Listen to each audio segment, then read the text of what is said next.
इससे पूर्व की कक्षा में बच्चे हमने आपको ये बताया था कि 1986 राष्ट्रीय शिक्षा नीति क्या है।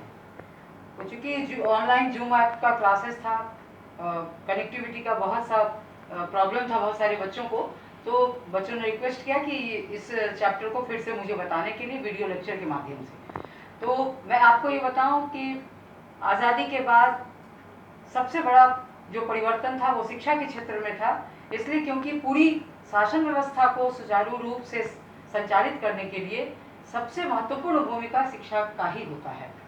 तो 1968 जो राष्ट्रीय शिक्षा नीति, इसमें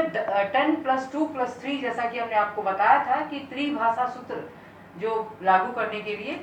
प्रयत्न की गई थी। कृषि, व्यावसायिक और शिक्षा के कई वैज्ञानिक क्षेत्र में आमूल परिवर्तन हुए और इस प्रकार उन परिवर्तनों के बाद ये 10+2+3 जो शिक्षा है जिसमें तकनीकी भी शामिल किया गया और इस तरीके से शिक्षा का ये नया स्वरूप सामने आया। लेकिन 1977 में 1977 में जब केंद्र में जनता की सरकार आई तो पुनः यह शिक्षा की तमाम नीतियों के प्रति उन्होंने अपना पुनरावलोकन किया और उसके पश्चात फिर वो उस शिक्षा की जो 10+2+3 की जो त्रिभाषा सूत्र थे उसे वो त्रिसूत्रीय को बदलकर और फिर 8+4+3 कर दिया। तो इस प्रकार 8+4+3 ये शिक्षा की संरचना बन गई 1977 में। लेकिन 1980 में फिर केंद्र में कांग्रेस की सरकार आई, तो कांग्रेस की सरकार आने के बाद फिर एक परिवर्तन हुआ, फिर से शिक्षा नीति पर अवलोकन किया गया और फिर पुनर्वलोकन के पश्चात फिर कई परिवर्तन आए। केंद्र में उस काल में इंदिरा गांधी की हत्या हो गई और तत्कालीन प्रधानमंत्री वहाँ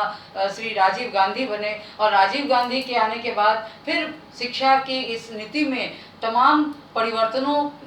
के प्रति सचेत होकर उन्होंने फिर से इसका एक समिति बना के इसकी बैठक की और फिर कई सिफारिशों का ध्यान में रखा गया, पूर्व से जो सिफारिशें बनाई गई थी और उन सिफारिशों को ध्यान में रखने के बाद पुनः उसने फिर से 1968 की 1968 वाली जो 10+2+3 वाली शिक्षा नीति थी, वो शिक्षा संरचना थी, उसे लागू करने की बात की गई। इस प्रकार फिर 1983 में फिर उसके शिक्षा नीतियों के गुण और दोषों का अवलोकन किया गया और उन गुण दोषों के अवलोकन के पश्चात फिर से शिक्षा की नीतियों में परिवर्तन के लिए काफ़ी व्यापक तौर पे एक आंदोलन स्वरूप उसे आगे बढ़ाया गया और उसकी संरक्षणा के लिए सरकार के कई इस प्रकार से ये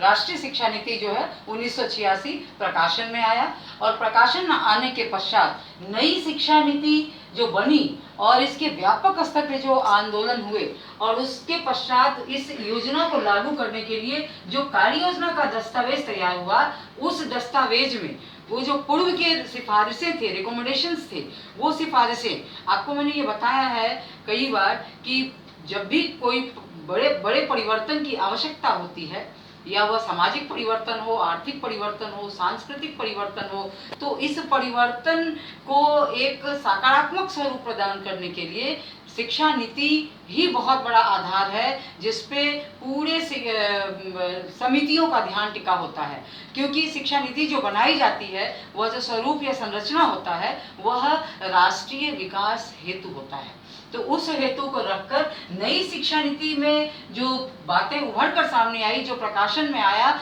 जो वो बातें बहुत ही महत्वपूर्ण है। वो पहला तो ये है कि माध्यमिक शिक्षा हेतु क्या कार्य बनाया गया, माध्यमिक मिडिल स्कूल के लिए कौन से वर्किंग प्लान थी, क्या उनका कंसेप्ट था और क्या सोचते थे, क्योंकि माध्यमिक स्तर पे जो बच्चे आते हैं वो तमाम बच्चे होते हैं समाज के विभिन्न वर्गों के, विभिन्न जातियों के, विभिन्न समुदाय के। तो ऐसे बच्चों में सबसे प्रथम ध्यान दिया गया जिससे कि कमजोर बच्चे जो आर्थिक स्थिति से कमजोर हैं लेकिन वैसे बच्चे जो काफ़ी प्रतिभाशाली हैं,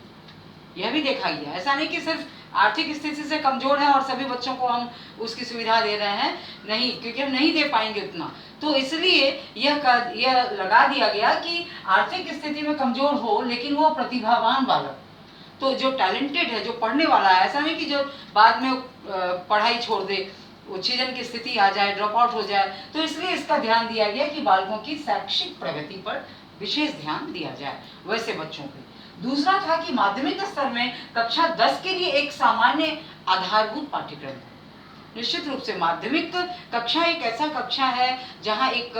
स्तरीय पाठ्यक्रम की आवश्यकता होती है, क्योंकि वहीं वो जो कुम्हार के घड़े का निर्माण होता है और जिसे वह चाक पे रख देने के बाद जब वह भट्टे में डाल देता है तो फिर वह उस घड़े में परिवर्तन नहीं होता है। माध्यमिक स्तर के बच्चे इसी मानसिकता के होते हैं और इस 10 के लिए एक सामान्य आधारभूत पाठ्यक्रम इसलिए बना दिया गया ताकि बच्चों का जो